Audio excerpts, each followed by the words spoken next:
Good morning, Kasturians. In this video, we will discuss chapter 3 of history, that is Nazism and the rise of Hitler. So let's start. As we know, in the First World War, Germany was defeated by the Allied powers, and after this war was over, the monarchy in Germany, it quit, and Germany was held responsible for the losses that occurred in war. And when the monarchy quit, a new National Assembly was elected, and it met at Weimar to write a constitution, and the deputies, they were elected to the German parliament or Reichstag. Reichstag is actually the name given to the German parliament. In this Reichstag or the German parliament, a democratic constitution was structured, and in that a federal nature or federal structure was enacted. Universal adult franchise was given even to women, but there were some defects in the structure of the constitution. The constitution gave a proportional representation, that is, it made majority to be achieved by any one party, and it was almost a near impossible task, and this led to the rule by coalition. And in coalition, since the major as well as minor parties, they get representation, so they started ruling the country in their own way. And one article, that is Article 48, which was mentioned in the constitution, according to that article, the president was given the powers to impose emergency, suspend the civil rights, and he can rule by decree. This made the republic, which sought to be a good offer or good opportunity for the people after the war, but this constitution and the arrangements given in the constitution made the republic the worst one, and this republic, due to this, was not received well by its own people because of the peace treaty of Versailles, which it accepted after Germany's defeat. And it was this peace treaty of Versailles that was raised as a humiliation mark to Germany by Adolf Hitler, and he rose to power.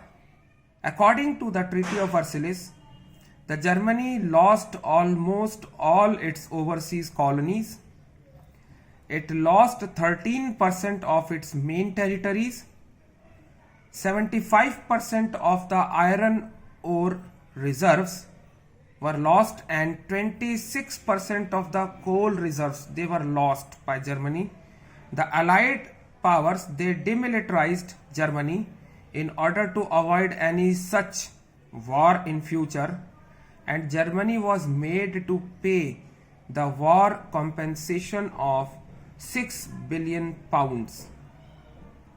And the resource rich Rhineland, which was a major area of revenue, it was lost by Germany.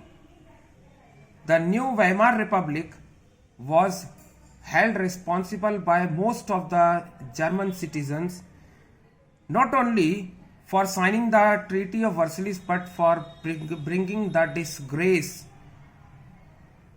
at the Versailles, and they associated the disgrace given to the Germany to this by this Treaty of Versailles, and this was only because of the newly made or newly born Weimar Republic.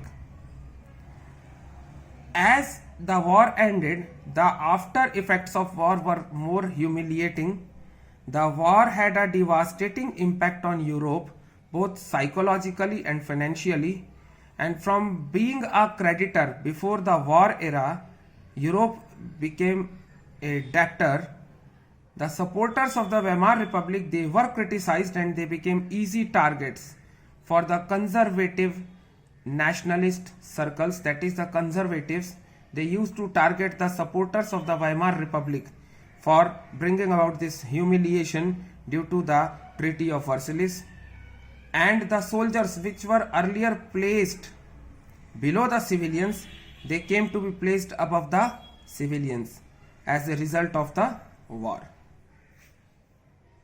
As a result of this, aggressive war propaganda and national honor became more important, and they were even talked about in the local people also.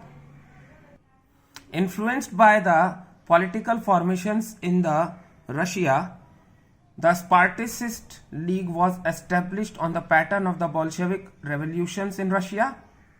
The Spartacists, they founded the Communist Party of Germany, and the Weimar Republic, it crushed the uprising with the help of war veterans.